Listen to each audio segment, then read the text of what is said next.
We're on the set Monday, June 26, 1:44 a.m. with Brendan the Disciple.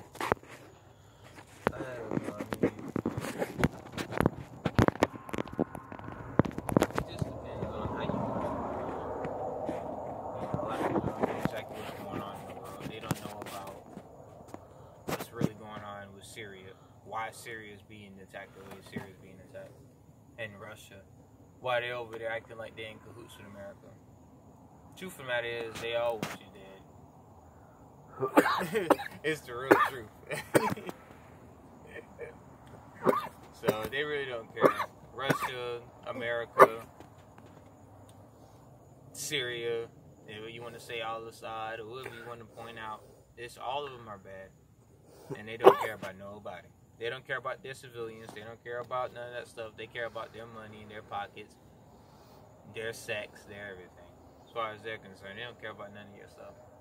But people still caught in this world. They don't really think about the big picture because we kind of caught into their little loop of things. This is how it is. You know, people go home, they watch TV, they play video games or whatever else they do, and they go back to work. It's a repeated cycle. They're not living like that. That's us that lives like that. They don't live like that. They go and do rituals and bring in dominions over certain areas. Because my dad used to do that kind of stuff. He used to bring in spirits over different dominions, over different areas, over different places. They go do rituals. That's how they do. You talking about spirit of homosexuality? They put those spirits over places. Do it all the time. They put any type of spirit. They want you angry, they want you mad, they want a depression. That's a spirit. They bring them over different places. It's just crazy. Just how serious it is. So it's a lot going on. But yeah, we in the end times. Because you got the false prophet looking you dead in your face, which is the Pope. And he old. So it ain't really much time on him. He got to be able to do something. He can't die before the end times come. So as far as this is concerned, he has to do it, you know. Who else? That's how you got to look at it. But I already know that most people, you know, the bad things are going to happen to them, and they're not going to see it. That's why I don't talk about it. You like the what? The fifth person I ever talked to about this? The fourth person I ever talked to about this? I don't talk to many people about this. Like the very least. We have intruders.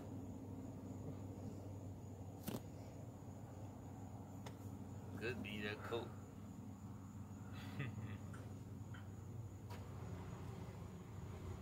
If I had my spotlight, I'd beam them. Yeah. Light up the whole car. Yeah, I heard you when you were talking about that spotlight. But yeah, that's pretty much it. I really don't have much to talk about. I give information. And it's up to you what you want to do with it. I just give information. That's all.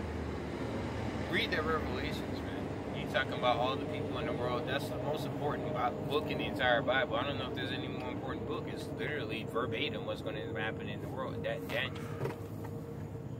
Those are the two books that actually talk about the end times. And Paul talks about it too. And Timothy.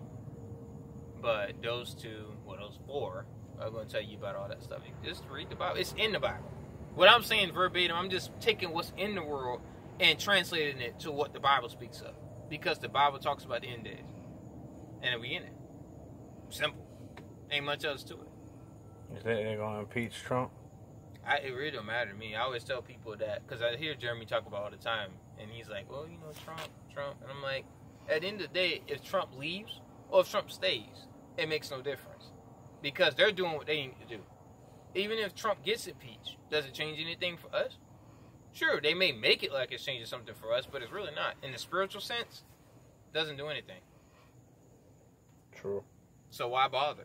Who cares who's president? I don't give a crap who it is. I already know that Daniel talked about a dark-skinned male being the usher of the Antichrist. Obama. He made the Illuminati stronger. I like to use Illuminati. I like it. Because I'll go ahead and say what they say. I know about their code. I grew up in it. I know about it better than anybody else. Because I lived it. So as far as they're concerned, they be like, well, it's fake. It ain't real. It's just a bunch of science. I grew up in it. I seen demons leave my dad. I had spirits pulled out of me. I actually had exorcism performed on me when I was a little kid. And, yep, sure had a spirit in me. I know all these things. I grew up with it. I lived it. I know it. I saw my dad levitate because the spirit, well, I didn't see it. My mom was telling me, she said when she was praying for him, the spirit started leaving his body. And he had so many spirits in his body, the whole bed was levitating. Well, not levitating, but he was. And the spirits was vibrating the bed. So I know these things. Like I said, I done lived it, man. Lived it. Dad done tried to kill me multiple times. This is a rough life, you know, with the occult. When you serving Jesus and you serving, you like your father have is Satan, even down to my grandmother and my granddad, grandmother and granddad on his side, they're occult. I forgot the name of what they call those people. I cannot remember. They're a certain sect of the occult. But that's what they did. They did voodoo and stuff. They used to just make my mom sick all the time. They used to give us that powder. And I used to bring it home because I didn't know. And my mom was like, you brought that into the house. And she get sick. Be sick for like 2 days, 2-3 days. Good and sick. And the Lord take it away from her because the Lord's bigger than all the stuff that they can do. They be trying to kill her. Because my grandparents wanted us. They wanted me and my brother as their children. That's how they actually did. They would kill the other people in our family. And so they could have us. They would literally do it. Either that or cause you to go crazy. It was some ridiculous stuff. So that's why I'm who I am. Like I said, if I tell you about my whole family and you learned about all that stuff, then you understand why I serve God the way I serve God. I've seen too much and dealt with too much. I know the spiritual is real. You know, I know that all these things are going to happen in the world. I already know who the false prophet is. The beast, I can't really say. I would think it's William because it's his name.